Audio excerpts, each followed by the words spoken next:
When I think of Japan, I think of technology, tradition, of dedication, craftsmanship as well, but not only these, but the innate beauty that runs through the land of which they live.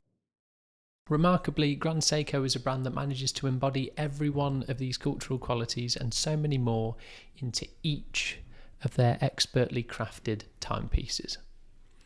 Now, if you don't know much about them, then allow me to give you just a little bit of information on what makes Grand Seiko one of the world's most prestigious watchmakers. Grand Seiko is known for its meticulous craftsmanship, use of high quality materials and pursuit of the best practical watch. They have three main in-house movements, and they are the Caliber 9F quartz. These are high precision quartz movements known for their accuracy and reliability.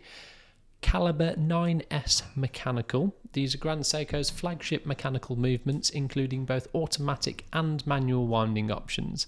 They are known for their high beat technology, with some models achieving 36,000 vibrations per hour and 10 beats per second. And then the final one is a Caliber 9R spring drive, and these are unique movements that combine the precision of a quartz watch with the torque of a mechanical watch, resulting in a smooth, continuous seconds hand movement.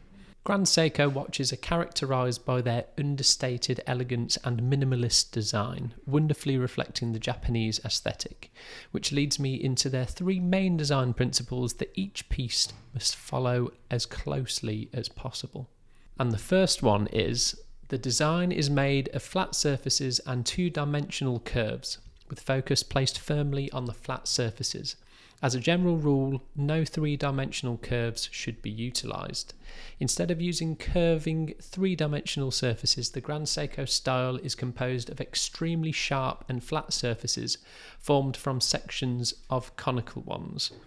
The rich sparkle of quality comes from the contrast between light and shadow that these strong surfaces create. And the second one is, everything on the case, dial and hands should have as many flat surface areas as possible.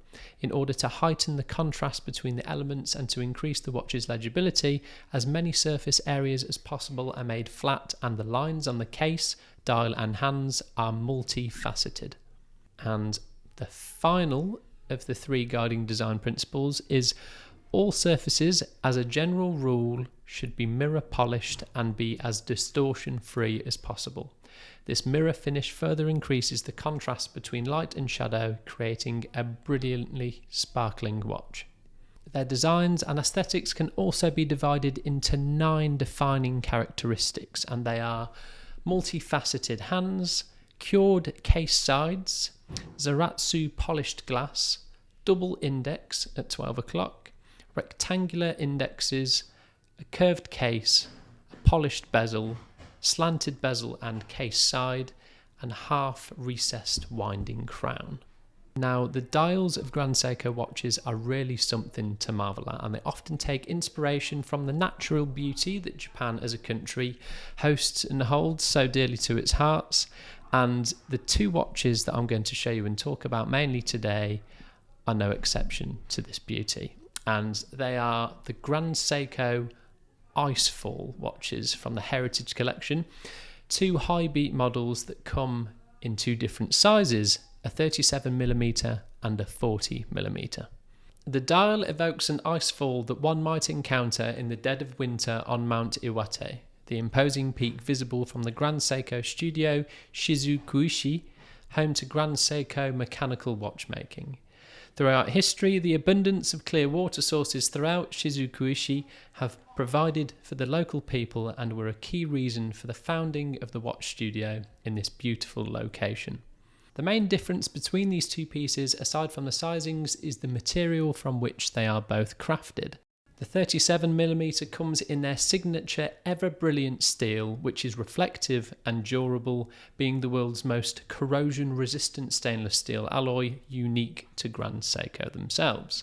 And then the 40mm, which is in a high-intensity titanium, a metal 30% lighter than steel and highly resistant to rust, corrosion and scratches. I adore both of these watches, and it truly is a struggle to decide on a favourite between them, but as I'm someone with a little bit of a smaller wrist, I would have to go with the 37mm. And I really do love the weighty feel that steel watches offer, or in this watch's case, the ever brilliant steel. I shall now run through the specifications of these pieces while showing you some more footage. So the Icefall High Beat 1998 revival in the 37mm, part of the Heritage collection. The case diameter is 37mm and the case thickness is 13.3mm. The case material is ever brilliant steel, and the glass type is a dual curved sapphire with anti-reflective coating on the inner surface. The water resistance is 100 meters and 10 ATM. Now for the movement and the features, so we have a date display window, a screw down crown and an exhibition case back. And then for the movement we have the 9S85 high beat movement with a power reserve of 55 hours. And the dial and the bracelet, the dial colour is the light blue, ice blue. The bracelet material is the ever brilliant steel, and the colour is of course a silver.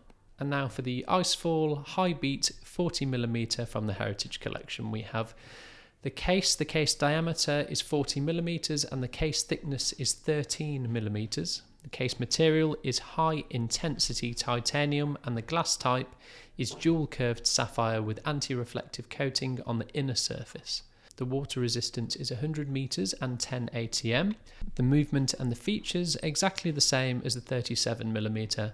We have a date display window, a screw down crown, and that lovely exhibition case back, which proudly demonstrates the inner workings. We have the 9S85 high beat movement, which offers a 55-hour power reserve. And the dial and bracelet, we have the dial colour, which is of course the ice blue again, and the bracelet material, a high intensity titanium in a silver colour. So that was just a small peep through the window into the beautiful world of Grand Seiko, and I'd really love to know what you think of them and of the watches that I've shown here today. If you maybe have a Grand Seiko or a special Seiko that is close to your heart, I'd love to know down in the comments.